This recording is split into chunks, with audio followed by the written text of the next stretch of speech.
Hi అండి అందరికీ. ఇవాళ చికెన్ కర్రీ చేసుకుందాం మనం. రోట్లో అల్లము, ఎల్లిపాయలు, పచ్చిమిర్చి, ఉల్లిగడ్డ వేసుకొని దంచుకుందాం. తర్వాత ఆనియన్ వేడయ్యాక ఈ మిక్స్ మొత్తం దాంట్లో వేసేసుకొని వేయించుకుందాం.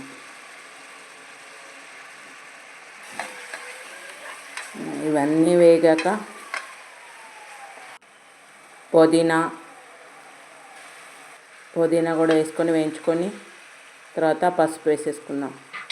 ఇవి వేగినాక కొంచెం ఆయిల్ పైకి తేలేంత వరకు వేయించేసుకొని కారం వేసేసుకుందాం. కారం వేసుకొని ఇది వేగాక చికెన్ వేసుకుందాం. ఇప్పుడు చికెన్ వేసుకొని వేయించుకుందాం.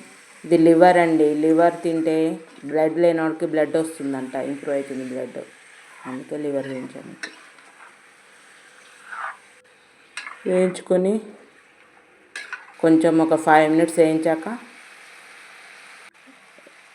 సాల్ట్ వేసుకొని వాటర్ పోసేసుకుందాం.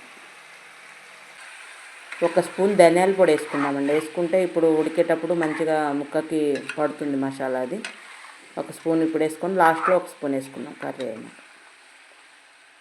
ఇది వేగాక ఇక వాటర్ వేసేసుకుందాం. వాటర్ వేసుకొని మూత పెట్టి విజిల్ పెట్టి ఫుల్ స్టవ్ పెట్టేసి ఒక 6 minutes ఉంచుకుంటే సరిపోతుంది. స్టవ్ ఫుల్ పెట్టి మూత పెట్టి విజిల్ పెట్టుకొని 6 minutes ఉంచేసుకోండి.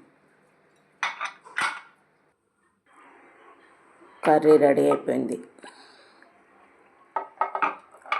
ఇప్పుడు మళ్ళీ 1 స్పూన్ మసాలా ధనియా పొడి వేసేసుకొని కొత్తిమీర వేసుకొని ఒక 2-3 minutes ఉంచేసి కొంచెం ఎసరు తగ్గేంత వరకు, ఆ వాటర్ అవి తగ్గేంత వరకు ఉంచేసుకుంటాం.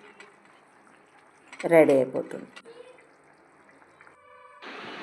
ప్లేట్లోకి సర్వ్ చేసుకుందాం.